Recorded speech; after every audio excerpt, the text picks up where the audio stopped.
ಕೇಳಿಸ್ತಾ ಇದೆಯಲ್ವ ಈಗ? ಶೇರ್ ಮಾಡಿರೋದು ಕಾಣಿಸ್ತಾ ಇದೆಯಾ? Yes sir.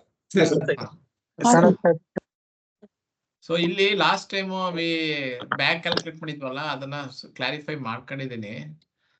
ಬೆಸ್ಕಾಮ್ ಅಲ್ಲಿ ಪ್ರೈಸಿಂಗ್ ಹೇಗ್ ಮಾಡ್ತಾರೆ ಹಾಗೆ ನೋಡಿ ಅಲ್ಲಿ ಕೇಳಿ. ಸೊ ಇಲ್ಲಿ ಏನಾಗಿದೆ ಅಂದ್ರೆ ಅವರು ಓಲ್ಡ್ ರೇಟ್ ಕೊಟ್ಟಿದ್ದಾರೆ 3000, ಅದಕ್ಕೆ 20% ಆಡ್ ಮಾಡ್ಕೊಳ್ಳಿ. 20% ಆಡ್ ಮಾಡಿದ್ಮೇಲೆ ಎಷ್ಟು ಅಮೌಂಟ್ ಬರುತ್ತೆ, ಇದಕ್ಕೆ 18% ಆಡ್ ಮಾಡಿ GST. This is a new SR rate. Remaining calculations ಎಲ್ಲ ಸೇಮು, JV ಸೇಮು. ಸೊ ಅಮೌಂಟ್ಗಳು ಮಾತ್ರ ಚೇಂಜಸ್ ಆಗುತ್ತೆ ಅಷ್ಟೇ. ಇನ್ remaining all the things will be same. ಈಗ ನೆಕ್ಸ್ಟ್ ARR ಕ್ಯಾಲ್ಕುಲೇಷನ್ಸ್ ಕೇಳ್ತಾ ಇದ್ರು ಸುಮಾರು ಜನ. ARR ಕ್ಯಾಲ್ಕುಲೇಷನ್ಸ್ ಹೇಗೆ ಮಾಡೋದು ಅಂತ I'll be explain. First ARR ಅಂದ್ರೆ ಏನಂತ ತಿಳ್ಕೊಳ್ಳಿ, ಆಮೇಲೆ ವಿ ಗೋ ಫಾರ್ ದ ಕ್ಯಾಲ್ಕುಲೇಷನ್ಸ್. ಎಲ್ಲರೂ ನಮ್ಮ ಟಾರಿಫ್ ಆರ್ಡರ್ ಅನ್ನ ನೋಡಿರ್ತೀರಾ ಅಂತ ಅನ್ಕೊಂಡಿರ್ತೀನಿ. So most of all divisions ಅಲ್ಲಿ ವರ್ಕ್ ಮಾಡೋರು, ಸಬ್ ಡಿವಿಷನ್ಸ್ ಅಲ್ಲಿ ವರ್ಕ್ ಮಾಡೋರು ಟಾರಿಫ್ ಬುಕ್ ನೋಡಿರ್ತೀರ ಅಷ್ಟೇ. ಆ ಟಾರಿಫ್ ಬುಕ್ ರೆಡಿ ಆಗಕ್ಕೆ ಹಿಂದೆ ಏನಾಗುತ್ತೆ, ನಾವು ಟಾರಿಫ್ ಫೈಲಿಂಗ್ ಮಾಡ್ತೀವಿ. ಆ ಟಾರಿಫ್ ಫೈಲಿಂಗ್ ಮಾಡ್ಬೇಕಾದ್ರೆ ಸಮ್ ಕ್ಯಾಲ್ಕುಲೇಷನ್ಸ್ ಎಲ್ಲ ತೋರಿಸ್ತೀವಿ ಅವ್ರಿಗೆ. ಸೊ ಅದ್ರ ಬೇಸ್ ಮೇಲೆ ARR ಅಂತ. ARR ಅಂದ್ರೆ ಆವರೇಜ್ ರೆವಿನ್ಯೂ ರಿಯಲೈಸೇಷನ್ಸ್ ಅಂತ. ಆವರೇಜ್ ರೆವಿನ್ಯೂ ರಿಯಲೈಸೇಷನ್ಸ್ ಅಂದ್ರೆ ಏನಂದ್ರೆ, ನಾನು ಏನು ಸಪ್ಲೈ ಮಾಡಬೇಕು ಅಂತಿದ್ದೀನೋ ಆ ಸಪ್ಲೈ ಮಾಡೋದಿಕ್ಕೆ ನನಗೆ ಆಗ ಎಕ್ಸ್ಪೆಂಡಿಚರ್ ಎಷ್ಟು ಅಂತ ಕಂಡುಹಿಡಿತೀವಲ್ಲ. ನಿಮಗೆ ಪವರ್ ಸಪ್ಲೈನ ಮಾಡಿ, ಎಕ್ಸಾಂಪಲ್ ಒಂದು ಚೆಸ್ಕಾಮ್ ಕಂಪನಿಗೆ ಪವರ್ ಸಪ್ಲೈ ಮಾಡಬೇಕು. ಆ ಪವರ್ ಸಪ್ಲೈ ಮಾಡಬೇಕಾದ್ರೆ ಸೊ ಅದನ್ನ ಎಷ್ಟು ಖರ್ಚಾಗುತ್ತೆ ಅಂತ ಕ್ಯಾಲ್ಕುಲೇಟ್ ಮಾಡೋದೇ ARR ಅಂತ ಕರಿತೀವಿ. ತುಂಬಾ ಸಿಂಪಲ್ ಹೊರಡು. ಫಸ್ಟ್ ARR ಹೇಗೆ ಬರುತ್ತೆ, ಅದಕ್ಕೆಲ್ಲ ಮುಂಚೆ ನಮ್ದು KRC ರೆಗ್ಯುಲೇಷನ್ ಅಂಡರ್ಲಿ ನಾವು ವರ್ಕ್ ಮಾಡೋದು. ಹಂಗಾರೆ ಯಾವುದೇ ನಾವು ನಮ್ಮ ಟಾರಿಫ್ ಇನ್ಕ್ರೀಸ್ ಮಾಡಬೇಕಾದ್ರೆ on the basis of tariff filing, ನಾವು ಟಾರಿಫ್ ಫೈಲಿಂಗ್ ಮಾಡಿ KRCಗೆ, ಅವರು ಪಬ್ಲಿಕ್ ಹಿಯರಿಂಗ್ ಮಾಡಿ, ಆಮೇಲೆ ನೋಟಿಫಿಕೇಶನ್ಸ್ ಮಾಡಿ, ಆಮೇಲೆ ಟಾರಿಫ್ ಆರ್ಡರ್ನ ಇಶ್ಯೂ ಮಾಡ್ತಾರೆ. ಈ ಟಾರಿಫ್ ಆರ್ಡರ್ ಇಶ್ಯೂ ಮಾಡಬೇಕಾದ್ರೆ so we have to give ನನ್ನ ಮುಂದಿನ ವರ್ಷ ನಾನು ಏನೇನು ನಂದು ಎಸ್ಟಿಮೇಷನ್ಸ್ ಏನು ಅಂತ ಕೊಡ್ತೀವಿ. ಹಾಗಾದ್ರೆ ಮುಂದಿನ ವರ್ಷದಲ್ಲಿ ನಾ ಇಷ್ಟು ಪವರ್ ಪರ್ಚೇಸ್ ಮಾಡ್ತೀನಿ, ಮುಂದಿನ ವರ್ಷದಲ್ಲಿ ನಾ ಇಷ್ಟು ಟ್ರಾನ್ಸ್ಮಿಷನ್ ಲಾಸ್ ಆಗುತ್ತೆ ನಂದು, ಮುಂದಿನ ವರ್ಷದಲ್ಲಿ ನಾನು ಎಷ್ಟು ಸೇಲ್ಸ್ ಮಾಡ್ತೀನಿ, ಮುಂದಿನ ವರ್ಷದಲ್ಲಿ ನನಗೆ ಅದರ್ ಇನ್ಕಮ್ ಇಷ್ಟು ಬರುತ್ತೆ, ಮುಂದಿನ ವರ್ಷದಲ್ಲಿ ನನ್ನ ಪವರ್ ಪರ್ಚೇಸ್ ಕಾಸ್ಟ್ ಎಷ್ಟಿರುತ್ತೆ, ಮುಂದಿನ ವರ್ಷದಲ್ಲಿ ನನ್ನ ಅದರ್ ಎಕ್ಸ್ಪೆಂಡಿಚರ್ಸ್ ಕಾಸ್ಟ್ ಎಲ್ಲ ಎಷ್ಟಿರುತ್ತೆ, ಮುಂದಿನ ವರ್ಷದಲ್ಲಿ ನನ್ನ ಎಕ್ಸ್ಪೆಕ್ಟೆಡ್ ARR ಎಷ್ಟಿರುತ್ತೆ ಅಂತ ನಾವೊಂದು ಫೈಲಿಂಗ್ ಮಾಡ್ತೀನಿ. ನಾನು ಫೈಲಿಂಗ್ ಮಾಡಿದ್ಮೇಲೆ ಆ ಫೈಲಿಂಗ್ ಆಧಾರದ ಮೇಲೆ KRC ಅವ್ರು ಏನ್ ಮಾಡ್ತಾರೆ ಅಂದ್ರೆ, ನವೆಂಬರ್ ಅಲ್ಲಿ ನಾವು ಫೈಲ್ ಮಾಡ್ತೀವಿ. ಕಾಮನ್ ಆಗಿ ಸೆಪ್ಟೆಂಬರ್ ಸ್ಟಾರ್ಟ್ ಮಾಡೋದು, ನವೆಂಬರ್ ಫೈಲ್ ಮಾಡ್ತೀವಿ. 120 days ಬಿಫೋರ್ ಟಾರಿಫ್ ಆರ್ಡರ್ ಮುಂಚೆ ನಾವು ಸಬ್ಮಿಟ್ ಮಾಡಬೇಕು. ಸೊ ಅವ್ರು ಏನ್ ಮಾಡ್ತಾರೆ, ಅದನ್ನ ಸ್ಟಡಿ ಮಾಡಿ ಪಬ್ಲಿಕ್ ಹಿಯರಿಂಗ್ ಕರೀತಾರೆ. ಸೊ ಚೆಸ್ಕಾಮ್ ಅಲ್ಲಿ ಮೊನ್ನೆ ಪಬ್ಲಿಕ್ ಹಿಯರಿಂಗ್ ಆಯ್ತು, ಲಾಸ್ಟ್ 16th ಈ ವರ್ಷದ ಪಬ್ಲಿಕ್ ಹಿಯರಿಂಗ್ ಆಗಿದೆ. ಇದೇ ರೀತಿ ಎಲ್ಲಾ ಕಂಪನಿಲೂ ಪಬ್ಲಿಕ್ ಹಿಯರಿಂಗ್ ಆಗುತ್ತೆ. ಸೊ ಆ ಪಬ್ಲಿಕ್ ಹಿಯರಿಂಗ್ ಅಲ್ಲಿ ಏನು ಕನ್ಸ್ಯೂಮರ್ಸ್ ಅವ್ರದ್ದು ಏನು ಅಬ್ಜೆಕ್ಷನ್ಸ್ ಎಲ್ಲ ಕಾಲ್ ಮಾಡಿ, ಆ ಅಬ್ಜೆಕ್ಷನ್ಸ್ ಮೇಲೆ ನಮ್ಗೊಂದು ಅಬ್ಸರ್ವೇಷನ್ಸ್ ಕೊಡ್ತಾರೆ. ನಮ್ಮ ಅಬ್ಸರ್ವೇಷನ್ಸ್ ಅಲ್ಲಿ ನಾವು ಉತ್ತರ ಕೊಟ್ಟು ಕೊನೆಯಲ್ಲಿ ಒಂದು ರೇಟ್ ನ ಫಿಕ್ಸ್ ಮಾಡ್ತಾರೆ. ಹಾಗಾದ್ರೆ ನಾವು ಏನೇನು ಕೇಳಿದೀವೋ ಅದೆಲ್ಲ ನಾವು ಪ್ರೊಜೆಕ್ಷನ್ಸ್ ಕೇಳಿರ್ತೀವಿ, ಇಷ್ಟು ಆಗುತ್ತೆ ಅಂತ ಎಸ್ಟಿಮೇಷನ್ಸ್. ಅವು KRC ಅವರು ಅಪ್ರೂವ್ ಮಾಡ್ತಾರೆ, ನಮ್ಗೆ ಇಷ್ಟ ಆಗಿದೆ ಅಂತ. ಅಪ್ರೂವ್ ಮಾಡ್ಬಿಟ್ಟು ಒಂದು ಟಾರಿಫ್ ಅನ್ನ ನಮ್ಗೆ ಅನೌನ್ಸ್ ಮಾಡ್ತಾರೆ. ಎಲ್ಲಾ ಕಂಪನಿಗೂ ಈ ಸತಿ ಮಲ್ಟಿ ಇಯರ್ ಟಾರಿಫ್, ಹಂಗಾದ್ರೆ 3 ವರ್ಷಕ್ಕೆ ಟಾರಿಫ್ ನ ಆಲ್ರೆಡಿ ಫಿಕ್ಸ್ ಮಾಡ್ಬಿಟ್ಟಿದ್ದಾರೆ. ಇನ್ನು ಆ ಟಾರಿಫ್ ನ ಯಾವುದೇ ಕಾರಣಕ್ಕೂ KRC ಅವರು ಚೇಂಜಸ್ ಮಾಡಲ್ಲ. ಸೊ ಮುಂದಿನ 3 ವರ್ಷಕ್ಕೆ already tariff is finalise. So ಈಗ ಈ ನಾವು ಕ್ಯಾಲ್ಕುಲೇಷನ್ಸ್ ಮಾಡಿದ್ಮೇಲೆ ಎಸ್ಟಿಮೇಷನ್ಸ್ ಆಗಿರುತ್ತೆ, ಅಪ್ರೂವ್ ಆಗಿರುತ್ತೆ. ಆಕ್ಚುಯಲ್ ಏನು ಅಂದಾಗ actual may be deviated from the ನಮ್ಮ ಅಪ್ರೂವ್ಡ್. ನಮ್ಮ KRC ನಂಗೆ ಏನು ಅಪ್ರೂವ್ ಮಾಡಿದೆಯೋ ಅದಕ್ಕಿಂತ ಹೆಚ್ಚಾಗೂ ಆಗ್ಬೋದು, ಅದಕ್ಕಿಂತ ಕಮ್ಮಿನೂ ಆಗ್ಬೋದು. ಸೊ ಅದನ್ನ ಯಾವಾಗ ಮಾಡ್ತೀವಿ ಅಂತ, ಎಕ್ಸಾಂಪಲ್ ನನಗೆ 2024-25ಕ್ಕೆ ಟಾರಿಫ್ ಆರ್ಡರ್ನ ನನಗೆ ಕೊಡ್ತಾರೆ. ಯಾವಾಗ ಕೊಡ್ತಾರೆ? ಏಪ್ರಿಲ್ ಅಲ್ಲಿ ನನಗೆ ಅನೌನ್ಸ್ ಮಾಡ್ತಾರೆ, ಮೇ ಇಂದ ಎಫೆಕ್ಟ್ ಅಂತ. ಸೊ ಆ ಟಾರಿಫು ನನಗೆ ಆಕ್ಚುಲ್ ಆಗಿ ನಮ್ಗೆ ಯಾವಾಗ ಗೊತ್ತಾಗೋದಂದ್ರೆ 25-26 ನಮ್ಮ ಅಕೌಂಟ್ಸ್ ಫೈನಲೈಸ್ ಆದ್ಮೇಲೆ ನಮ್ಮ ಕಂಪನಿ ಎಕ್ಸ್ಪೆಂಡಿಚರ್ ಏನಾಗುತ್ತೆ ಅಂತ ಗೊತ್ತಾಗುತ್ತೆ. ಅದಕ್ಕೆ ನಾವು APR ಅಂತ ಒಂದು ನಾವು ಸಬ್ಮಿಟ್ ಮಾಡ್ತೀವಿ. APR ಅಂದ್ರೆ ಆನ್ಯುವಲ್ ಪರ್ಫಾರ್ಮೆನ್ಸ್ ರಿಪೋರ್ಟ್ ಅಂತ. ಸೊ APR ಸಬ್ಮಿಟ್ ಮಾಡಿದಾಗ ಏನಾಗಿರುತ್ತೆ ಅಂದ್ರೆ ನಾವೇನ್ ಕೇಳ್ತೀವಿ, ನೀವು ಅಪ್ರೂವ್ ಇಷ್ಟೆಲ್ಲ ಮಾಡಿದ್ದೀರಾ, ನನಗೆ ಆಕ್ಚುಲ್ ನಂದು ಎಕ್ಸ್ಪೆಂಡಿಚರ್ ಇಷ್ಟೆಲ್ಲ ಆಗಿದೆ. ಸೊ ನಂದು ನೀವು ಏನು ಅಪ್ರೂವ್ ಮಾಡೋದಕ್ಕಿಂತನೋ ಇಷ್ಟು ಎಕ್ಸ್ಪೆಂಡಿಚರ್ ಜಾಸ್ತಿ ಆಗಿದೆ, ನನಗೆ ಇಷ್ಟು ರೇಟನ್ನ ನನಗೆ ಹೆಚ್ಚಿಗೆ ಮಾಡಿಕೊಡಿ ಅಂತ ನಾನು ಕೇಳ್ತೀನಿ. ನೆಕ್ಸ್ಟು ಅದನ್ನ ಗ್ಯಾಪ್ ಅಂತ ಕರಿತೀವಿ. ಸೊ ಅದನ್ನ ಕೊಡ್ತೀವಿ. ಅದನ್ನ KRC ಅವರು ಒಪ್ಪಬಹುದು, ಒಪ್ತಾನೆ ಇರಬಹುದು. ಒಪ್ಲೇಬೇಕು ಅಂತ ಏನೇ ಇಲ್ಲ. ಎಕ್ಸಾಂಪಲ್, ಈ ಸತಿ ನಮ್ಮ ಚೆಸ್ಕಾಂ ಅಲ್ಲಿ 2025-26 24-25 ಟ್ರೂವಿಂಗ್ ಅಪ್ ಅಂತ ಮಾಡಿದ್ವಿ. ಹಾಗಾದ್ರೆ ಏನು ಅಪ್ರೂವ್ ಮಾಡಿದಾರೋ, ಏನು ಎಕ್ಸ್ಪೆಂಡಿಚರ್ ಮಾಡಿದಾರೋ ಅದಕ್ಕೆ ನನಗೆ ಆಲ್ಮೋಸ್ಟ್ ನಮ್ಮ ಚಾಮುಂಡೇಶ್ವರಿ ಕಂಪನಿದು 24-25 ಲಾಸ್ ಬಂದು 1031 ಕೋಟಿ. ಹಾಗಾದ್ರೆ 1031 ಕೋಟಿ ನಾನು ಏನು ಅಪ್ರೂವ್ ಮಾಡಿದ್ರು ಅದಕ್ಕಿಂತ ಜಾಸ್ತಿ ಎಕ್ಸ್ಪೆಂಡಿಚರ್ ಆಗಿ ನನಗೆ ಲಾಸ್ ಆಗ್ಬಿಟ್ಟಿದೆ. ಆಯ್ತಾ? ಯಾವತ್ತು ಲಾಸ್ ಆಗಬಾರ್ದು. ಅವ್ರು ಹೆಂಗೆ ಕೊಡ್ತಾರೆ, ARR ಅಷ್ಟು ದುಡ್ಡು ಬಂದ್ಬಿಟ್ರೆ ನೋ ಪ್ರಾಫಿಟ್ ನೋ ಲಾಸ್ ಅಂತ. ARR ಗಿಂತ ಕಮ್ಮಿ ಕಲೆಕ್ಷನ್ ಆಯ್ತು ಅಂದ್ರೆ ಲಾಸು, ARR ಗಿಂತ ಜಾಸ್ತಿ ರೆವಿನ್ಯೂ ಬಂತು ಅಂದ್ರೆ ಪ್ರಾಫಿಟ್ ಅಂತ. ಸೊ ದಿಸ್ ಇಸ್ ಅನ್ ಎಥಿಂಗ್ಸ್, ಇದು ಬರುತ್ತೆ. ಫಸ್ಟ್ ಆಫ್ ಆಲ್ ARR ನ ಹೇಗೆ ಕ್ಯಾಲ್ಕುಲೇಟ್ ಮಾಡೋದು ಅಂತ ಈಗ ನಾನು ತೋರಿಸ್ತೀನಿ. ARR ಹೇಗೆ ಕ್ಯಾಲ್ಕುಲೇಟ್ ಮಾಡೋದು ಅಂತ ನೋಡ್ಕೊಳ್ಳಿ. ದೆನ್ ಏನೇ ನಿಮ್ಗೆ ಡೌಟ್ಸ್ ಇದ್ರೆ ಕೇಳಿ.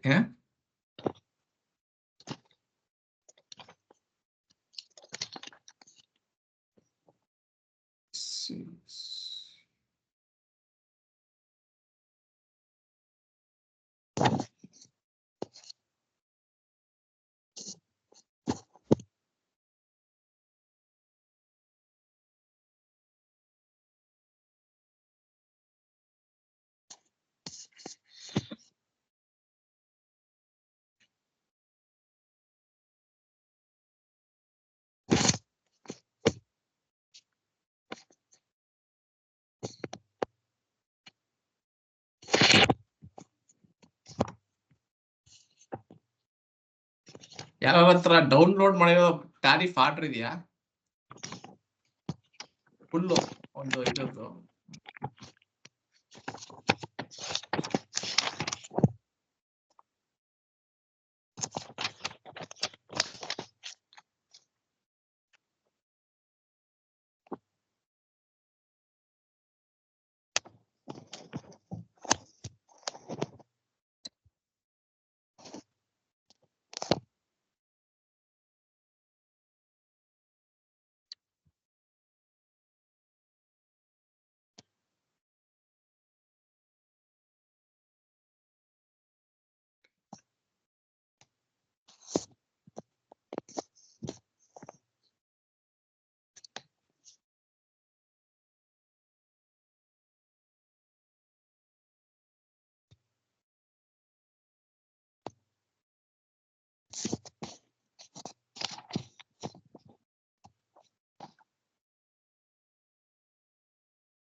ಮಾಡಿದೆ ನೋಡಿ ಸರ್. ವಾಟ್ಸ್ಆಪ್ ಮಾಡಿದೆ ನೋಡಿ ಸರ್.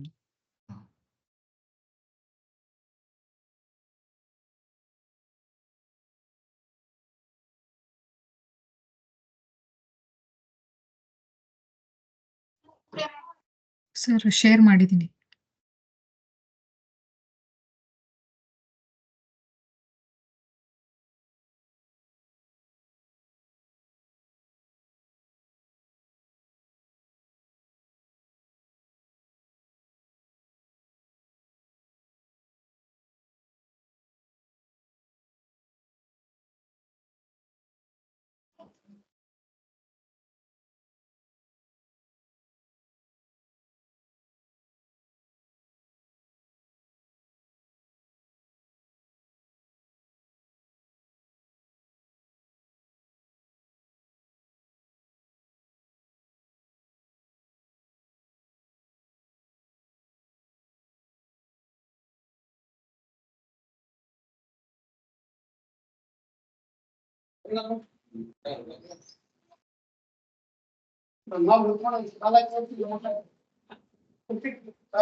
ಸರ್ ಮ್ಯೂಟ್ ಮಾಡ್ಕೊರಿ.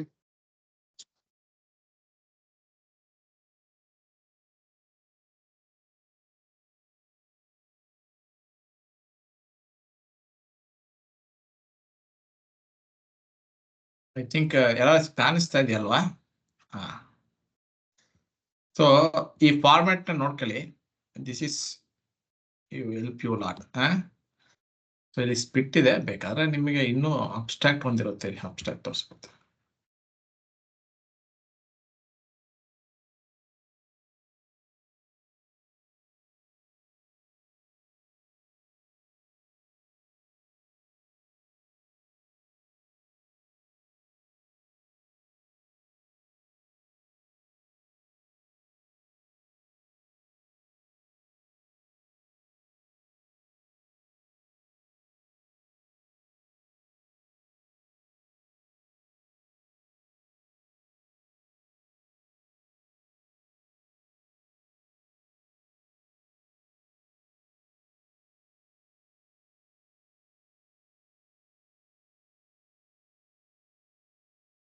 ಓಕೆ,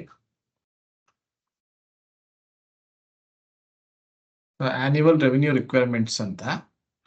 ಸೊ ಬೆಸ್ಕಾಂಬೆ ತಗೋಣ. ಇದು ನೋಡಿ, ARR ಎಷ್ಟು ಬೇಕು ಅಂತ ಕೇಳಿದ್ವಿ ಇಲ್ಲಿ. ಇದು approved by the commissions. Next ನಮ್ದು ಆಕ್ಚುಲ್ ಇರುತ್ತೆ. ಫಸ್ಟ್ ಹೇಗೆ ARR ಕ್ಯಾಲ್ಕುಲೇಟ್ ಮಾಡ್ತಾರೆ ಅಂತ ನೋಡ್ಕೊಳ್ಳಿ. ಇದು ನಿಮಗೆ ARR ಕ್ಯಾಲ್ಕುಲೇಷನ್ಸ್ ಮಾಡೋಕ್ಕೆ ಫಸ್ಟ್ ಪಾರ್ಟ್ ಇದು ಒಂದು ಫಾರ್ಮೆಟ್ ಅಷ್ಟೇ. ಫಸ್ಟ್ ಪಾರ್ಟ್ ಇತ್ತು ಅಂದ್ರೆ ಎಂಟ್ರಿ ಮಾಡಿ, ಇಲ್ಲಾಂದ್ರೆ ಇಲ್ಲ. First energy at the generation point in MU ಅಂತಿದೆ. ಈಗ ಎನರ್ಜಿ ಅಟ್ ಜನರೇಷನ್ ಪಾಯಿಂಟ್ ಅಂದ್ರೆ ಎಲ್ಲರಿಗೂ ಒಂದು ಅರ್ಥ ಆಗ್ಲಿ. ಒಂದು ಕಂಪನಿ ಎಸ್ಕಾಮ್ಸ್ಗಳು ಏನಾಗುತ್ತೆ ಅಂದ್ರೆ ಒಂದು ಪರ್ಟಿಕ್ಯುಲರ್ ಜನರೇಟರ್ ಇಂದ ಪವರ್ ಪರ್ಚೇಸ್ ಮಾಡುತ್ತೆ. ಎಲ್ಲಾ ಡಿಫ್ರೆಂಟ್ ಪವರ್ ಪರ್ಚೇಸ್ ಮಾಡೋ ಪಾಯಿಂಟಿಗೆ energy at generation bus in MU ಅಂತ ಕರಿತೀವಿ. ಸೊ ಈ ಯೂನಿಟ್ಸ್ ನಿಮ್ಗೆ ಎಲ್ಲಿಗೆ ಬೇಕು ಅಂದ್ರೆ ಆವರೇಜ್ ಪವರ್ ಪರ್ಚೇಸ್ ಕಾಸ್ಟ್ ಅಂತ ಕೇಳಿದ್ರೆ, ನಿಮಗೆ average power purchase cost per unit ಅಂತ ಕೇಳಿದಾಗ ನೀವು ಪವರ್ ಪರ್ಚೇಸ್ ಕಾಸ್ಟ್ ನ ಟೋಟಲ್ ಮಾಡಿ ಈ energy at generation point units ಇಂದ ಡಿವೈಡ್ ಮಾಡಿದ್ರೆ ಒಂದು ಯೂನಿಟ್ಗೆ ನೀವು ಎಷ್ಟು ಪರ್ಚೇಸ್ ಮಾಡ್ತಾ ಇದ್ದೀರಾ, ಪವರ್ ಪರ್ಚೇಸ್ ಕಾಸ್ಟ್ ಆಗ್ತಾ ಇದೆ ಅನ್ನೋದು ನಿಮ್ಗೆ ಗೊತ್ತಾಗುತ್ತೆ. ಫಸ್ಟ್ ನಾವು ಎಲ್ಲೊಂದು ಪರ್ಚೇಸ್ ಮಾಡ್ತೀವಿ. ಪರ್ಚೇಸ್ ಮಾಡಿದ್ಮೇಲೆ ಟ್ರಾನ್ಸ್ಮಿಷನ್ ಲಾಸ್ ಅಂತ. ಟ್ರಾನ್ಸ್ಮಿಷನ್ ಲಾಸ್ ಅಂದ್ರೆ ನಿಮ್ಗೆ ಎಲ್ಲರೂ ಗೊತ್ತಿರಲಿ, ನಮ್ದು ಪಾಯಿಂಟ್ ಏನಾಗುತ್ತೆ, ಜನರೇಷನ್ಸ್, ಟ್ರಾನ್ಸ್ಮಿಷನ್ ಅಂಡ್ ಡಿಸ್ಟ್ರಿಬ್ಯೂಷನ್ಸ್ ಅಂತ ಇದೆ. ಈ ಹೊಸದಾಗಿ ರೀಟೇಲ್ ಅಂತ ಮಾಡಿದ್ದಾರೆ, ಇನ್ನೊಂದು ಬರುತ್ತೆ, ಆಮೇಲೆ ನೋಡೋಣ. ಫಸ್ಟ್ ನಾವು ಮೂರು ಅರ್ಥ ಮಾಡ್ಕೊಳ್ಳೋಣ. ಜನರೇಷನ್ಸ್, ಈ ಜನರೇಷನ್ಸ್ ಪಾಯಿಂಟ್ ಒಂದಿರುತ್ತೆ. ಎಲ್ಲಿ ಜನರೇಟ್ ಮಾಡ್ತಾರೋ ಎಲೆಕ್ಟ್ರಿಸಿಟಿ, ಅಲ್ಲಿಂದ ಟ್ರಾನ್ಸ್ಮಿಷನ್ ಮಾಡಿ ನಮ್ಮ ಸ್ಟೇಷನ್ಗೆಲ್ಲ ಬರುತ್ತಲ್ಲ, ನಮ್ಮ 66 KV ಸ್ಟೇಷನ್, 33 KV ಸ್ಟೇಷನ್ ಅಲ್ಲಿ ತನಕ ಬರುತ್ತಲ್ಲ, ಅಲ್ಲಿ ತನಕ ಬರೋದಾಗ ಮಧ್ಯದಲ್ಲಿ ಏನ್ ಲಾಸ್ ಆಗುತ್ತೋ ಅದನ್ನ ಟ್ರಾನ್ಸ್ಮಿಷನ್ ಲಾಸ್ ಅಂತ ಕರೀತಾರೆ. ಇದನ್ನೂ ಪರ್ಸೆಂಟೇಜ್ ಕೊಟ್ಟಿರ್ತಾರೆ. ಆ ಪರ್ಸೆಂಟೇಜ್ ಎಷ್ಟೆಷ್ಟು ಅಂತ ಅಪ್ರೂವ್ ಮಾಡಿರ್ತಾರೆ ಯಾರು, ನಮ್ಗೆ KRC ಅವರು. ಆ ಪಾಯಿಂಟ್ ಇಂದ ಆ ಎಕ್ಸಾಂಪಲ್ ಅಷ್ಟು ಪರ್ಸೆಂಟೇಜ್ ಲೆಸ್ ಮಾಡಿದ್ರೆ ನಮಗೆ energy at the interface point ಅಂತ ಸಿಗುತ್ತೆ. Energy at the interface point ಅಂದ್ರೆ ನಮ್ಮ ಸ್ಟೇಷನ್ ಲಿಂದ ಸ್ಟಾರ್ಟ್ ಆಗೋದು ಎಷ್ಟು ಯೂನಿಟ್ ನಮಗೆ ಸಿಗುತ್ತೆ ಅಂತ. ಸ್ಟೇಷನ್ ಇಂದ ಸ್ಟಾರ್ಟ್ ಆಗಿ ಏನಾಗುತ್ತೆ, it will B come to the distribution centre. ಹಂಗಾದ್ರೆ ನಮ್ಮ ಟ್ರಾನ್ಸ್ಫಾರ್ಮ್ ಬರುತ್ತೆ. ಟ್ರಾನ್ಸ್ಫಾರ್ಮ್ಸ್ ಇಂದ ಮನೆಗಳಿಗೆ ಕರೆಂಟ್ ಬರುತ್ತೆ. ಈ ಸ್ಟೇಷನ್ ಇಂದ ಮನೆಗೆ ಹೋಗಿ ಮನೇಲಿ ಹೋಗುತ್ತಲ್ಲ ಅಲ್ಲಿ ತನಕ ಆಗೋದನ್ನ ಡಿಸ್ಟ್ರಿಬ್ಯೂಷನ್ ಲಾಸ್ ಅಂತ ಕರಿತೀವಿ.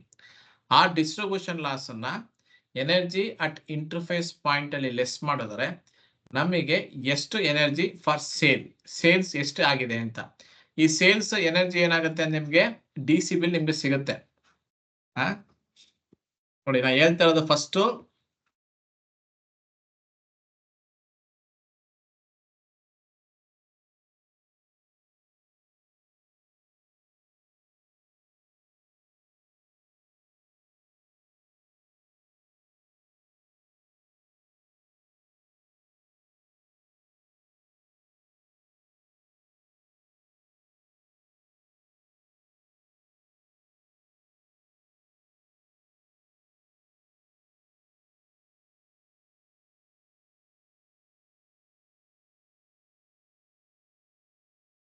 ಬೆಸ್ಕಾಮ್ದು ಎನರ್ಜಿ ಜನರೇಷನ್ ಪಾಯಿಂಟ್ ಅಲ್ಲಿ 34,296.76 ಇತ್ತು. ಇದು approved by the KRC as filled ಎಂದರೆ ಇನ್ 30th 11/2004 ನಿಮ್ಮ ಅಕೌಂಟ್ಸ್ ಪ್ರಕಾರ ನಾವು ಫಿಲ್ ಮಾಡಿರೋದು. In approved as approved in the APR ಅಂದ್ರೆ ನಾವು ಕೇಳಿದ್ನ KRC ಅವರು ಅಪ್ರೂವ್ ಮಾಡಿದ್ದಾರೆ ಅಂತ. ಇದು ಮೂರನ್ನ ಚೆನ್ನಾಗಿ ಅರ್ಥ ಮಾಡ್ಕೊಳ್ಳಿ. ಇದು as approved to the tariff order 2023 tariff order ಅಲ್ಲಿ ನನಗೆ 34,296 MU ಜನರೇಷನ್ ನ ಪರ್ಚೇಸ್ ಮಾಡಬಹುದು ಅಂತ ಕೊಟ್ಟಿದ್ರು. ಆಕ್ಚುಲಿ ನಾ ಪರ್ಚೇಸ್ ಮಾಡಿದ್ದು ಎಷ್ಟು 43,352. ಇದು ಸುಮ್ಮನೆ ಕಂಪ್ಯಾರಿಸನ್. ಬಟ್ KR ಕ್ಯಾಲ್ಕುಲೇಷನ್ ಮಾಡಕ್ಕೆ ಫಾರ್ಮೆಟ್ ಎಲ್ಲ ಒಂದೇ. First energy at the generation point ಅಂತ ಹಾಕಲಿ.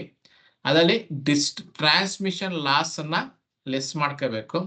ಟ್ರಾನ್ಸ್ಮಿಷನ್ ಲಾಸ್ ನ ಲೆಸ್ ಮಾಡ್ಕೊಂಡ್ರೆ ನಿಮ್ಗೆ ಎನರ್ಜಿ ಅಟ್ ಇಂಟರ್ಫೇಸ್ ಪಾಯಿಂಟ್ ಅಂತ ಸಿಗುತ್ತೆ. ಎನರ್ಜಿ ಅಟ್ ಇಂಟರ್ಫೇಸ್ ಪಾಯಿಂಟ್ ಸಿಗುತ್ತೆ. ಅದರಲ್ಲಿ ಡಿಸ್ಟ್ರಿಬ್ಯೂಷನ್ ಲಾಸ್ ನ ಲೆಸ್ ಮಾಡಬೇಕು. ಡಿಸ್ಟ್ರಿಬ್ಯೂಷನ್ ಲಾಸಸ್ ನ ಲೆಸ್ ಮಾಡಿದ್ರೆ ನಿಮ್ಗೆ ಉಳಿಯೋದು ಸಿಗೋದು energy for sale of energy ಸಿಗುತ್ತೆ. ಈ ಸೇಲ್ ಆಫ್ ಎನರ್ಜಿಲಿ ನನಗೆ ಎರಡು ರೀತಿ ಹಾಕೋತೀವಿ. ಒಂದು energy sales other than IP set, ಇನ್ನೊಂದು IP ಸೆಟ್. ಎರಡು ಟೋಟಲ್ ಮಾಡ್ಕೊಂಡ್ರೆ ಟೋಟಲ್ ಎನರ್ಜಿ ಸೇಲ್ಸ್ ಅಂತ ಸಿಗುತ್ತೆ. ಈ ಟೋಟಲ್ ಎನರ್ಜಿ ಸೇಲ್ಸ್ ಬಂದು ನಮಗೆ DC ಬಿಲ್ ಸಿಗೋದು. ರಿಮೈನಿಂಗ್ ಮೇಲ್ಗಡೆ ಇರೋದನ್ನೆಲ್ಲ ನಾವು ನಿಮ್ಮ ಕಾರ್ಪೊರೇಟ್ ಆಫೀಸ್ EB ಸೆಕ್ಷನ್ಸ್ ಇರುತ್ತೆ, ಅಲ್ಲಿ ಎಷ್ಟು ಜನರೇಷನ್ ಪಾಯಿಂಟ್ ಪರ್ಚೇಸ್ ಮಾಡಿದ್ವಿ ಅಂತ ಸಿಗುತ್ತೆ. ಲಾಸಸ್ ಎಲ್ಲ ಡಿಫರೆನ್ಸ್ ಆಫ್ ಇದಕ್ಕೆ ನಮಗೆ ಲಾಸಸ್ ಸಿಗುತ್ತೆ. ನೆಕ್ಸ್ಟ್ ARR ಕ್ಯಾಲ್ಕುಲೇಟ್ ಮಾಡಬೇಕಾದ್ರೆ ಫಸ್ಟ್ ಏನ್ ಮಾಡಬೇಕು, revenue from sale of power ಅಂತ. Revenue from sale of power ಅಲ್ಲಿ ನಾವು ಎಷ್ಟು ನಮಗೆ ರೆವಿನ್ಯೂ ಬಂತು ಅಂತ ಫಸ್ಟ್ ಹಾಕತ್ತೀವಿ. ಅದರಲ್ಲಿ IP-ಗೂ ಇದಕ್ಕೂ ಸಪ್ರೇಟ್ ಆಗಿ ಹಾಕತ್ತೀವಿ. ಯಾಕಂದ್ರೆ ಸಬ್ಸಿಡಿ ಬರೋದ್ರಿಂದ, ಟ್ಯಾರಿಫ್ ಸಬ್ಸಿಡಿ ಇರೋದ್ರಿಂದ IP ಸಪ್ರೇಟ್ ಆಗಿ, ನೆಕ್ಸ್ಟ್ ಅದರ್ ರೆವಿನ್ಯೂ ಸಪ್ರೇಟ್ ಆಗಿ ಹಾಕತ್ತೀವಿ. ನೆಕ್ಸ್ಟ್ ಮಿಸ್ಲೇನಿಯಸ್ ಇನ್ಕಮ್ ಹಾಕತ್ತೀವಿ. ಟೋಟಲ್ 28,872 ನಾನು ಸೇಲ್ ಮಾಡ್ತೀನಿ, ಹಂಗಾದ್ರೆ ಇನ್ಕಮ್ ಬರುತ್ತೆ ಅಂತ ನಾನು ಅಪ್ರೂವ್ ಮಾಡಿದೆ. ಯಾರೋ KRC. ಆದ್ರೆ ನಾನು ಆಕ್ಚುಯಲ್ ಸೇಲ್ ಆಗಿರೋದು ಆ ವರ್ಷ, ಹಂಗಾದ್ರೆ 23-24 ನಂಗೆ ಸೇಲ್ ಆಗಿರೋದು 33,128. ಸೊ ಇದರಲ್ಲಿ ಏನಾಗುತ್ತೆ ಅಂದ್ರೆ ನಾವು ಇದೆರಡನ್ನ ಕೊಡ್ತೀವಿ. ಗ್ಯಾಸ್ ಅಪ್ರೂವ್ಡ್ ಅಂತ ಕೊಡ್ತೀವಿ, ಗ್ಯಾಸ್ ಫಿಲ್ಡ್ ಅಂತ ಕೊಡ್ತೀವಿ. ಈ ಲಾಸ್ಟ್ ಕಾಲಮ್ ಇದೆಯಲ್ಲ, ಇದು KRC ಅವರು ಅಪ್ರೂವ್ ಮಾಡ್ತಾರೆ. ಕಾಮನ್ ಆಗಿ ರೀಸನ್ಸ್ ಕರೆಕ್ಟ್ ಆಗಿತ್ತು ಅಂದ್ರೆ ಎಲ್ಲಾನು ಅಪ್ರೂವ್ ಮಾಡ್ತಾರೆ.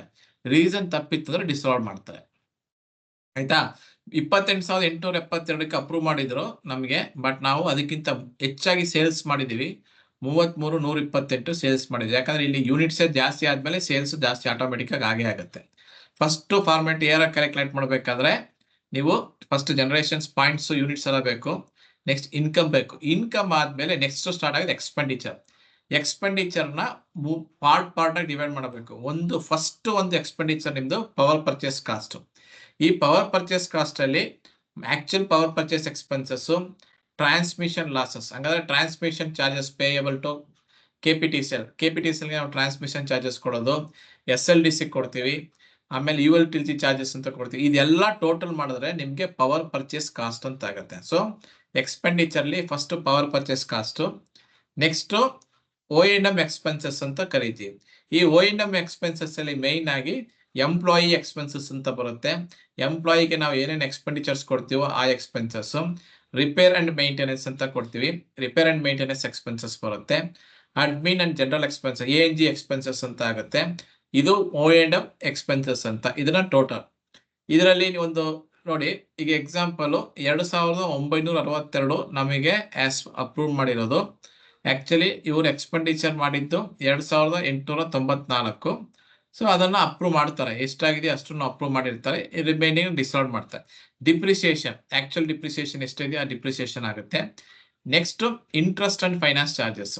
ಇಂಟ್ರೆಸ್ಟ್ ಅಂಡ್ ಫೈನಾನ್ಸ್ ಚಾರ್ಜಸ್ ಯಾವ್ದಾರು ಇತ್ತು ಅಂದ್ರೆ working capital, capital loans, LPS, interest on consumer tax, security deposit ನಾವು ಪೇಮೆಂಟ್ ಮಾಡ್ತೀವಲ್ಲ ಕನ್ಸ್ಯೂಮರ್ಸ್ಗೆ, ಅದು other finance charge. Any interest payable by the company ಅದನ್ನ ಹಾಕಬೇಕು. ನೆಕ್ಸ್ಟ್ ಅದರಲ್ಲಿ ಯಾವ್ದಾದ್ರು ಕ್ಯಾಪಿಟಲೈಸೇಷನ್ಸ್ ಮಾಡಿದ್ರೆ, ನಾ ಹಿಂದೆ ಅಂದೆ ಯಾವ್ದಾದ್ರು ಲೋನ್ ತಗೊಂಡಿರ್ತೀರ ಕ್ಯಾಪಿಟಲ್ ವರ್ಕ್ಸ್ಗೆ, ಅದನ್ನ ಯಾವ್ದು ಕ್ಯಾಪಿಟಲೈಸೇಷನ್ ಮಾಡಿದ್ರೆ ಅದನ್ನ ಇಲ್ಲಿ ಲೆಸ್ ಮಾಡ್ಕೋಬೇಕು, ಮೈನಸ್ ಮಾಡ್ಕೋಬೇಕು. ನೆಕ್ಸ್ಟ್ ಇನ್ಯಾವ್ದಾರು ನಮ್ದು ಅದರ್ ಎಕ್ಸ್ಪೆನ್ಸಸ್ ಯಾವ್ದಾದ್ರು ಇತ್ತು ಅಂದ್ರೆ ಅದರ್ ಎಕ್ಸ್ಪೆನ್ಸ್ ತಗೊಂಡು ಇದರಲ್ಲಿ ವೆರಿ ವೆರಿ ಇಂಪಾರ್ಟೆಂಟ್ ಅಂದ್ರೆ ಇದೊಂದು ಅದರ್ ಇನ್ಕಮ್ ನ ಇಲ್ಲಿ ಮೈನಸ್ ಮಾಡಬೇಕು. ಬೇರೆ ನಿಮ್ದು ಸೇಲ್ ಆಫ್ ಪವರ್ಸ್ ಬರುತ್ತೆ, sale of profit and sale of scrap ಬರುತ್ತೆ, ಏನೋ ಬೇರೆ ಇನ್ಕಮ್ಸ್ಗಳು ಬರುತ್ತಲ್ಲ ಆ ಇನ್ಕಮ್ಸ್, ಈ ಕೇಬಲ್ ರೆಂಟ್ ಕಲೆಕ್ಟ್ ಮಾಡೋದು, ಇಂಥ ಯಾವ್ದಾದ್ರು ಕಲೆಕ್ಟ್ ಮಾಡಿತ್ತು ಅಂದ್ರೆ ಅದನ್ನ ನೀವು ಮೈನಸ್ ಮಾಡಬೇಕು. ಮೈನಸ್ ಮಾಡಿ ಎಲ್ಲ ಆದ್ಮೇಲೆ ಟೋಟಲ್ ಮಾಡಿದ್ರೆ ಏನ್ ಬರುತ್ತೋ ಅದನ್ನ ARR ಅಂತ ಕರೀತೀವಿ. ಹಂಗಾದ್ರೆ 28,408 ARR ನಮ್ದು ಬೇಕು, aggregate revenue requirements for the year ಅಂತ. ಆಕ್ಚುಲಿ 33,616 ಆಕ್ಚುಲ್ ಆಗಿದೆ, ಅಪ್ರೂವ್ ಮಾಡಿದೆ, KRC ಅವರು ಅಪ್ರೂವ್ ಮಾಡಿದ್ದಾರೆ. ಇದು ನೆಕ್ಸ್ಟ್ ಟೈಮ್ ಅದನ್ನ ಆಡ್ ಅಪ್ ಮಾಡ್ಕೊತಾರೆ. ಇದು ಎರಡಕ್ಕೂ ಏನಾದ್ರು ಗ್ಯಾಪ್ ಇತ್ತು ಅಂದ್ರೆ ಗ್ಯಾಪ್ ಬರುತ್ತೆ. So this is an ARR calculations. ಇದನ್ನ ARR ಅಂತ ಕರೆಯೋದು.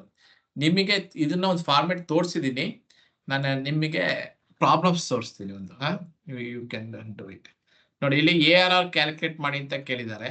ಸೊ ಇಲ್ಲಿ ARR ಅಂದಾಗ ನಾ ಹೇಳಿದೆ, ನನಗೆ ಪವರ್ ಪರ್ಚೇಸ್ ಕಾಸ್ಟ್ ಎಷ್ಟಿದೆ ಬೇಕು, O&M expenses, depreciation, interest on finance charges, less interest on finance charges capitalise ಇದ್ರೆ ಲೆಸ್ ಮಾಡ್ಕೋಬೇಕು, ಅದರ್ ಡೆಬಿಟ್ಸ್ ಇದ್ರೆ ಪ್ಲಸ್, ಅದರ್ ಕ್ರೆಡಿಟ್ಸ್ ಅಂತ ಇದ್ದಿದ್ರೆ ಮೈನಸ್ ಹಾಕಬೇಕು, ನೆಟ್ ಪೀರಿಯಡ್ ಡೆಬಿಟ್ಸ್ ಹಿಂದಿನ ವರ್ಷದ ಯಾವ್ದಾದ್ರು ಎಕ್ಸ್ಪೆಂಡಿಚರ್ ಇತ್ತು ಅಂದ್ರೆ ಹಾಕಬೇಕು, ORE ರಿಟರ್ನ್ ಆನ್ ಈಕ್ವಿಟಿ ಅಂತ ಹಾಕಬೇಕು, ಅದರ್ ಇನ್ಕಮ್ಸ್ ಯಾವ್ದಾದ್ರು ಅದರ್ ಇನ್ಕಮ್ಸ್ ಅಂತ ಕೊಟ್ರೆ ಇದನ್ನ ಮೈನಸ್ ಮಾಡಬೇಕು. ಸೊ ಇಲ್ಲಿ ಎರಡು ಮೈನಸ್ ಮಾಡಬೇಕು ಅಂತ ತಿಳ್ಕೊಳ್ಳಿ.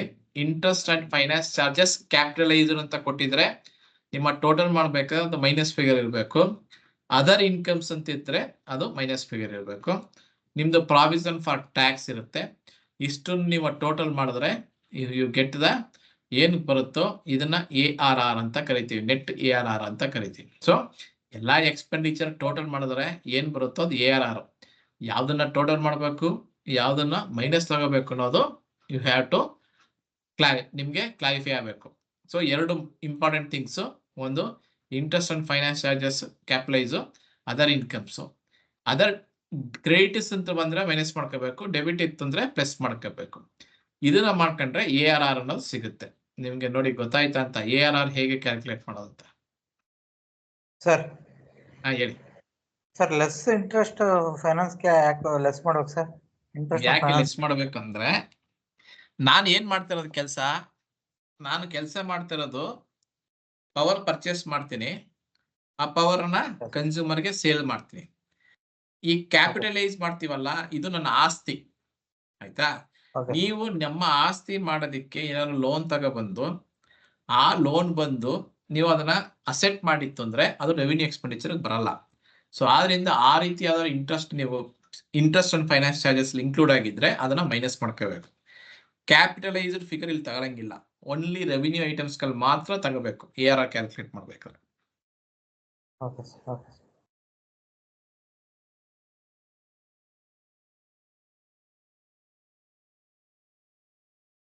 ನನಗೆ APR ಡೌನ್ಲೋಡ್ ಆಗ್ತಾ ಇಲ್ಲ. ನಮ್ದು APR ಇದ್ದಂದ್ರೆ ನಿಮ್ಗೆ ತೋರಿಸ್ತಾ ಇದ್ದೆ ನಾನು, ಯಾಕೋ ವೆಬ್ಸೈಟ್ ಡೌನ್ಲೋಡ್ ಆಗ್ತಾ ಇಲ್ಲ. ನಮ್ APR ನಾನು ಶೇರ್ ಮಾಡ್ತೀನಿ APR ನ. ಆ APR ಅಲ್ಲಿ ನೀಟಾಗಿರುತ್ತೆ ARR ಕ್ಯಾಲ್ಕುಲೇಷನ್ಸ್ ಎಷ್ಟಿದೆ ಏನು ಅಂತ.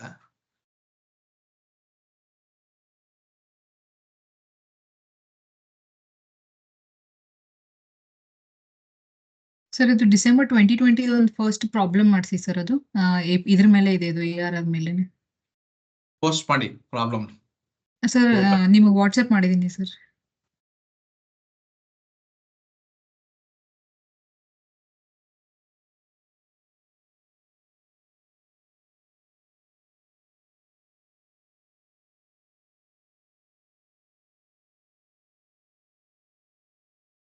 ಯಾವ ನಂಬರ್ ಮಾಡಿದ್ರಾ? ಇನ್ನೊಂದ್ಸರಿ ಕಳಿಸ್ತೀನಿ.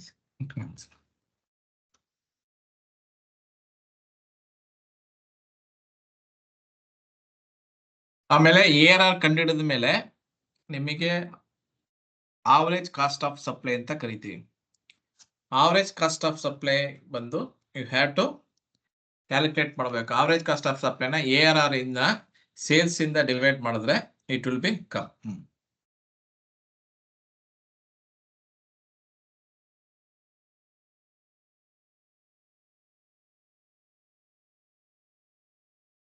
ಇಲ್ಲಿ ಒಂದು ಪ್ರಾಬ್ಲಮ್ಸ್ ಇದೆ ನೋಡಿ, we can be do it. 2020 problems ಮಾಡಿರ್ಬೇಕಲ್ಲ ನಾನು 2000 ಒಂದ್ ನಿಮಿಷ ನೋಡ್ತೀನಿ, ಮಾಡಿಲ್ಲ ಅಂದ್ರೆ ಮಾಡೋಣ, ಇಲ್ಲೇ ಇದ್ದೆ ತೋರಿಸ್ಬಿಡ್ತೀನಿ ನಿಮ್ಗೆ.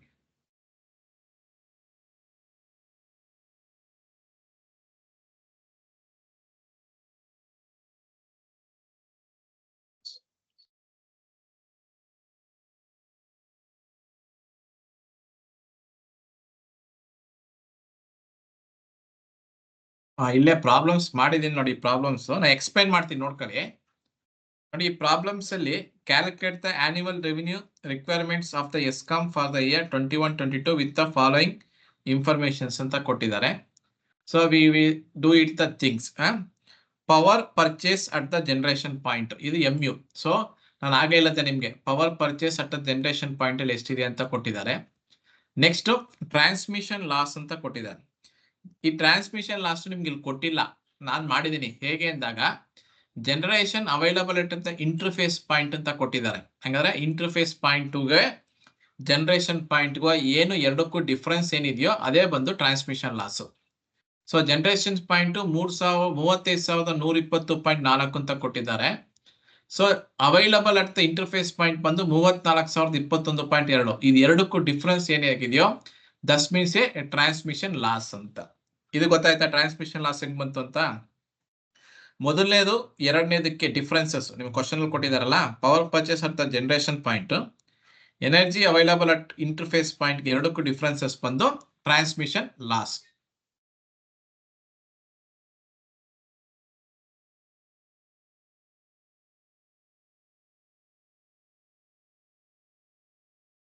ಸರ್ ಇನ್ನೊಂದ್ಸರಿ ಹೇಳ್ತೀರಾ ಪ್ಲೀಸ್? ನಿಮ್ಮ ಪ್ರಾಬ್ಲಮ್ಸ್ ಅಲ್ಲಿ first power purchase at the generation point ಅಂತ ಕೊಟ್ಟಿದ್ದಾರೆ, ಆಯ್ತಾ?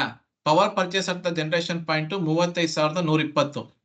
ನೆಕ್ಸ್ಟ್ ನೀವು ಟ್ರಾನ್ಸ್ಮಿಷನ್ ಲಾಸ್ ಅಂತ ಬರ್ಕಲಿ, ನಮ್ಗೆ ಟ್ರಾನ್ಸ್ಮಿಷನ್ ಲಾಸ್ಗೆ ಪರ್ಸೆಂಟೇಜ್ ಕೊಟ್ಟಿಲ್ಲ, ಬಿಟ್ಬಿಡಿ, ಬ್ಲಾಂಕ್ ಬಿಟ್ಬಿಡಿ. ಮೂರನೇದು energy available at the interface point ಅಂತ ಕೊಟ್ಟಿದ್ದಾರೆ 34,021.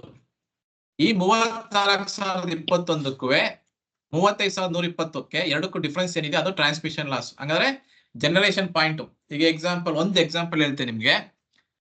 ಈಗ ನಮ್ಮ ಶಿವನ್ ಸಮುದ್ರದಲ್ಲಿ ಒಂದು ಪವರ್ ಜನರೇಷನ್ ಪ್ಲಾಂಟ್ ಉಂಟು. ಆ ಪವರ್ ಪರ್ಚೇಸ್ ಪ್ಲಾಂಟ್ ಅಲ್ಲಿ 1,000 ಯೂನಿಟ್ ನ ಜನರೇಷನ್ ಮಾಡ್ತಾರೆ. ಅದನ್ನ ನಾವು ಪರ್ಚೇಸ್ ಮಾಡ್ತಿರೋ ಬೆಸ್ಕಾಂ ಅವ್ರು ಪರ್ಚೇಸ್ ಮಾಡ್ತಾರೆ. ಅದನ್ನ ಪವರ್ ಪರ್ಚೇಸ್ ಅಂತ ಜನರೇಷನ್ ಪಾಯಿಂಟ್ ಅಂತ ಕರೆಯೋದು. ಅದು ಅಲ್ಲಿಂದ ಸ್ಟಾರ್ಟ್ ಆಗಿ ಒಂದು ಸ್ಟೇಷನ್ ಬರುತ್ತೆ, ಬೆಂಗಳೂರಲ್ಲಿ ಅದೊಂದು ಸ್ಟೇಷನ್ ಬರುತ್ತೆ. ಆ ಸ್ಟೇಷನ್ ಅಲ್ಲಿ ಇಂಟರ್ಫೇಸ್ ಪಾಯಿಂಟ್ ಅಂತ ಕರಿತೀವಿ. ಎನರ್ಜಿ ಅವೈಲಬಲ್ ಇಂಟರ್ಫೇಸ್, ಅಲ್ಲೊಂದು ಮೀಟರ್ ಹಾಕಿರ್ತಾರೆ. ಇಲ್ಲಿ ಪರ್ಚೇಸ್ ಮಾಡ್ಬೇಕಾದ್ರೆ 1000 ಯೂನಿಟ್ ಇತ್ತು, ಅಲ್ಲಿ ಇಂಟರ್ಫೇಸ್ ಪಾಯಿಂಟ್ ಅಲ್ಲಿ ಮೀಟರ್ ಹಾಕಿರ್ತಾರಲ್ಲ, ಅಲ್ಲಿ ಬಂದಾಗ 960 ಯೂನಿಟ್ ಇತ್ತು. ಹಾಗಾದ್ರೆ ಎಷ್ಟು ಯೂನಿಟ್ ಕಮ್ಮಿ ಆಯ್ತು? ನಮಗೆ 40 ಯೂನಿಟ್ ಕಮ್ಮಿ ಆಯ್ತು. ಆ 40 ಯೂನಿಟ್ ಅನ್ನ ಟ್ರಾನ್ಸ್ಮಿಷನ್ ಲಾಸ್ ಅಂತ ಕರೆಯೋದು, ಅದು ಟ್ರಾನ್ಸ್ಮಿಷನ್ ಲಾಸ್. ನೆಕ್ಸ್ಟ್ ನಾಲ್ಕನೇದು ಡಿಸ್ಟ್ರಿಬ್ಯೂಷನ್ ಲಾಸ್. ಇದು ಅಷ್ಟೇ, ಪ್ರಾಬ್ಲಮ್ಸ್ ಅಲ್ಲಿ ಏನಾಗಿದೆ ಅಂದ್ರೆ ಡಿಸ್ಟ್ರಿಬ್ಯೂಷನ್ ಲಾಸ್ ಕೊಟ್ಟಿಲ್ಲ, ಆದ್ರೆ ನಿಮ್ಗೆ ಏನ್ ಕೊಟ್ಟಿದ್ದಾರೆ ಅಂದ್ರೆ ಸೇಲ್ ಆಫ್ ಪವರ್ ಅಂತ ಕೊಟ್ಟಿದ್ದಾರೆ. ಸೊ ಅದಕ್ಕೆ ಸ್ಪೇಸ್ ಬಿಟ್ಬಿಟ್ಟು ಎಷ್ಟು ಸೇಲ್ಸ್ ಮಾಡಿದೀನಿ ಅಂತ ಬರ್ಕಲಿ. ಸೇಲ್ಸ್ ಬಂದು 29,938.6 MU ಮಾಡಿದ್ದಾರೆ. ಈ ಎರಡಕ್ಕೂ ಡಿಫ್ರೆನ್ಸಸ್, ಹಂಗಾದ್ರೆ ಇಂಟರ್ಫೇಸ್ ಪಾಯಿಂಟ್ಗೂ ಸೇಲ್ ಆಫ್ ಪವರ್ಗೂ ಏನ್ ಡಿಫ್ರೆನ್ಸ್ ಇದೆಯೋ ಅದನ್ನ ಡಿಸ್ಟ್ರಿಬ್ಯೂಷನ್ ಲಾಸ್ ಅಂತ ಕರೀತಾರೆ. ಸಮ್ ಟೈಮ್ಸ್ ನಿಮ್ಗೆ ಸೇಲ್ ಆಫ್ ಪವರ್ ಕೊಡದೇನೆ ಡಿಸ್ಟ್ರಿಬ್ಯೂಷನ್ ಲಾಸ್ ಕೊಟ್ಟಿರ್ತಂದ್ರೆ ನೀವು ಇಂಟರ್ಫೇಸ್ ಪಾಯಿಂಟ್ ಅಲ್ಲಿ ಡಿಸ್ಟ್ರಿಬ್ಯೂಷನ್ ಲೆಸ್ ಮಾಡಿದ್ರೆ ಏನ್ ಬರುತ್ತೋ ಅದು ಸೇಲ್ ಆಫ್ ಪವರ್. ಸೊ ಅದಕ್ಕೆ ನಾನು ಅದನ್ನು ಹಾಕಿರೋದು.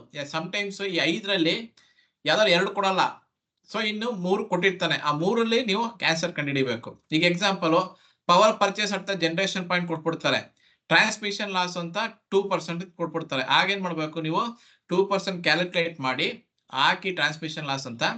ಅದರಲ್ಲಿ ಪವರ್ ಪರ್ಚೇಸ್ ಅಲ್ಲಿ ಟ್ರಾನ್ಸ್ಮಿಷನ್ ಲಾಸ್ ಲೆಸ್ ಮಾಡಿದ್ರೆ ನಿಮ್ಗೆ ಏನ್ ಸಿಗುತ್ತೋ ಅದು energy available at the interface point ಅಂತ. ನೆಕ್ಸ್ಟ್ ಇದಕ್ಕೆ ಒಂದು ಡಿಸ್ಟ್ರಿಬ್ಯೂಷನ್ ಲಾಸ್ ಒಂದು 10% ಅಂತ ಕೊಟ್ಟಿರ್ತಾರೆ. ಈ energy available at the interface point ಗೆ ಒಂದು 10% ಹಾಕಿ ಅದನ್ನ ಡಿಸ್ಟ್ರಿಬ್ಯೂಷನ್ ಲಾಸ್ ಅಂತ ಹಾಕ್ಬೇಕು. ಅದನ್ನ ನೀವು ಎನರ್ಜಿ ಅವೈಲಬಲ್ ಇಂಟರ್ಫೇಸ್ ಪಾಯಿಂಟ್ ಅಲ್ಲಿ ಡಿಸ್ಟ್ರಿಬ್ಯೂಷನ್ ಲಾಸ್ ಲೆಸ್ ಮಾಡಿದ್ರೆ ಏನ್ ಸಿಗುತ್ತೋ ಅದು sale of power. So problems ಅಲ್ಲಿ ಯಾವ್ದಾದ್ರು ಕೊಟ್ಟು ಯಾವ್ದಾದ್ರು ಕೊಡದೇ ಇತ್ತು ಅಂದ್ರೆ ನೀವು ಕಂಡುಹಿಡ್ಕೋಬೇಕು ಅದನ್ನ. ಗೊತ್ತಾಯ್ತಾ? Yes sir. ಓಕೆ, ನೆಕ್ಸ್ಟ್ ಇದು ಫಸ್ಟ್ ನಮ್ಗೆ ಸೇಲ್ ಆಫ್ ಪವರ್. ನೆಕ್ಸ್ಟ್ ನಮ್ first part revenue from tariff ಅಂತ ನಾ ಹೇಳ್ದೆ ನಿಮ್ಗೆ, ನಾನು ಅಲ್ಲಿ ತೋರಿಸಿದ್ದೆ ನಿಮ್ಗೆ ಸೇಲ್ ಆಫ್ ಪವರ್ ಅಂತ. ನಮ್ಗೆ ಈ 29,938.6 MU ನ ನಾವು ಈಗ ಸೇಲ್ಸ್ ಮಾಡಿದೀವಿ. ಆ ಸೇಲ್ಸ್ ಮಾಡಿದ್ರಿಂದ ನಂಗೆ ರೆವಿನ್ಯೂ ಎಷ್ಟು ಬಂತು ಅಂತ ಹಾಕಬೇಕು. ಅದೇ 28,268.98 ಕೋಟಿ ರೂಪಾಯಿ ನಮ್ಗೆ ದುಡ್ಡು ಬಂತು ಅಂತ. ಇದು ಇನ್ಕಮ್ ಆಯ್ತು ಮೊದಲನೇದು. ನೆಕ್ಸ್ಟ್ ಎಕ್ಸ್ಪೆಂಡಿಚರ್ ಸ್ಟಾರ್ಟ್ ಆಗುತ್ತೆ. ಎಕ್ಸ್ಪೆಂಡಿಚರ್ ಅಲ್ಲಿ ಫಸ್ಟ್ ಎಕ್ಸ್ಪೆಂಡಿಚರ್ ಯಾವಾಗ್ಲೂ ನಮ್ದು ಪವರ್ ಪರ್ಚೇಸ್ ಕಾಸ್ಟ್ ಅಂತ ಬರುತ್ತೆ. ಸೊ ಈ ಪ್ರಾಬ್ಲಮ್ಸ್ ಅಲ್ಲಿ ಪವರ್ ಪರ್ಚೇಸ್ ಕಾಸ್ಟ್ ಬಂದು ನಮಗೆ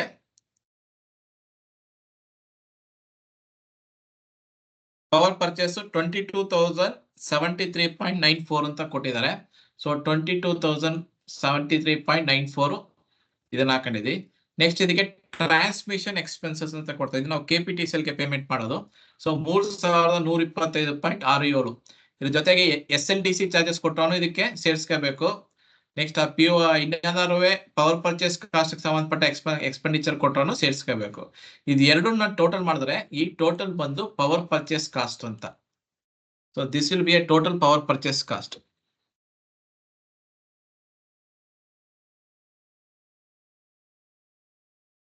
ಪವರ್ ಪರ್ಚೇಸ್ ಕಾಸ್ಟ್ ಅಂತ. ಪವರ್ ಪರ್ಚೇಸ್ ಕಾಸ್ಟ್ ಅಲ್ಲಿ ಸೊ ನಿಮ್ಗೆ ಆಗ್ಲಿ ನಾನು ಇದೊಂದು ತೋರಿಸ್ದೆ ನಿಮಗೆ, ಒಂದು ಬೆಸ್ಕಾಂ ಆರ್ಡರ್ ತೋರಿಸೋದು ನಾನು ನಿಮ್ಗೆ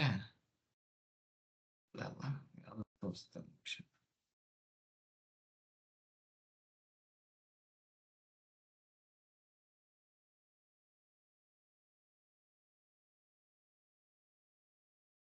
ಇಲ್ಲಿ ತೋರಿಸಿದ್ನಲ್ಲ ನೋಡಿ, ಈಗ ಪವರ್ ಪರ್ಚೇಸ್ ಕಾಸ್ಟ್ ಅಂದ್ರೆ ನೋಡಿ, ಪವರ್ ಪರ್ಚೇಸ್ ಎಕ್ಸ್ಪೆನ್ಸಸ್, ಆಮೇಲೆ CTU ಚಾರ್ಜಸ್, ಪೋಕೋ ಚಾರ್ಜಸ್ ಇದೆಲ್ಲ ನಿಮಗೆ ಕೊಡಲ್ಲ. ಕೊಟ್ರೆ KPTCL ಟ್ರಾನ್ಸ್ಮಿಷನ್ ಚಾರ್ಜಸ್ ಕೊಡ್ತಾರೆ, ಇಲ್ಲ SLDC ಚಾರ್ಜಸ್ ಅಂತ ಕೊಡ್ತಾರೆ. ಸೊ ನಿಮ್ಗೆ 3 ಪವರ್ ಪರ್ಚೇಸ್ ಕಾಸ್ಟ್ ಕೊಡ್ತಾರೆ. ಅದನ್ನ ಆಡ್ ಮಾಡ್ಕೊಳ್ಳಿ. 3ನು ಆಡ್ ಮಾಡಿದ್ರೆ that is an power purchase ಅಂತ. ಸೊ ಈಗ ನಿಮ್ಗೆ ಪವರ್ ಪರ್ಚೇಸ್ 25,199 ಬಂತು. Next O&M expenses. O&M expenses ಅಲ್ಲಿ ಒಂದು ಎಂಪ್ಲಾಯಿ ಕಾಸ್ಟ್, ಇನ್ನೊಂದು R&M ಎಕ್ಸ್ಪೆನ್ಸಸ್, ಇನ್ನೊಂದು ANG ಎಕ್ಸ್ಪೆನ್ಸಸ್ ಅಂತ ಬರುತ್ತೆ. 3 ಬರುತ್ತೆ. ಸೊ O&M ಎಕ್ಸ್ಪೆನ್ಸಸ್ ಅಲ್ಲಿ ಎಂಪ್ಲಾಯೀಸ್ ಕಾಸ್ಟ್ ಫಸ್ಟ್ ಬರ್ಕಲಿ 1,960.83 ಇದೆ. Next R&M expenses, repair and maintain expenses 158.97 ಇದೆ. ANG ಎಕ್ಸ್ಪೆನ್ಸಸ್ 449.59 ಇದೆ. ನಿಮ್ಗೆ ಸ್ಪಿಟ್ ಬೇಕಾದ್ರೆ ಇಲ್ಲಿ ಹಾಕಬಹುದು. ಇದು 3 ಆಡ್ ಮಾಡಿದ್ರೆ it will be the O&M expenses. ಯಾಕಂದ್ರೆ ನಿಮ್ಗೆ ನಾನು ಗೊತ್ತಾಗ್ಲಿ ಅಂತ ಹಾಕ್ತಾ ಇದ್ದೀನಿ. So this the O&M expenses.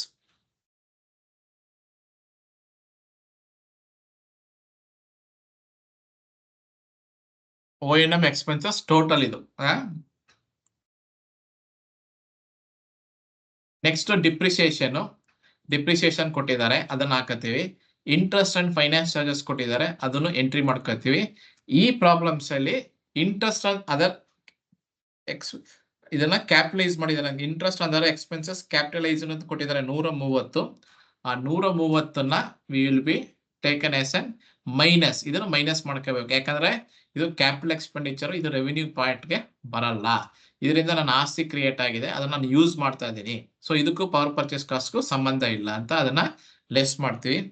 Next ROE ನ ತಗೋಬೇಕು. ರಿಟರ್ನ್ ಆನ್ ಈಕ್ವಿಟಿ 231.68 ಅಂತ ಕೊಟ್ಟಿದ್ದಾರೆ.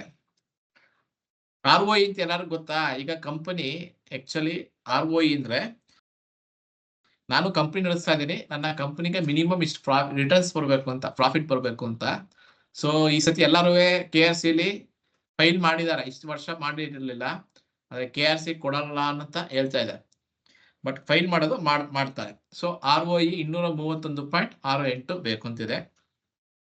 Fund towards the consumer and relation consumer educations ಅಂತ ಒಂದಿದೆ, ಅದು 1 ಕೋಟಿನ ಖರ್ಚು ಮಾಡಿದ್ದಾರೆ. ನೆಕ್ಸ್ಟ್ ಇನ್ಕಮ್ ಟ್ಯಾಕ್ಸ್ 22.56 ಆಗಿದೆ. ನೆಕ್ಸ್ಟ್ ಅದರ್ ಇನ್ಕಮ್ಸ್ ಅಂತಿದೆ. ಇಲ್ಲಿ ಅದರ್ ಇನ್ಕಮ್ಸ್ ಅಂತ ಸ್ಟಾರ್ಟಿಂಗ್ ಅಲ್ಲಿ ಕೊಟ್ಟಿದ್ದಾರೆ 300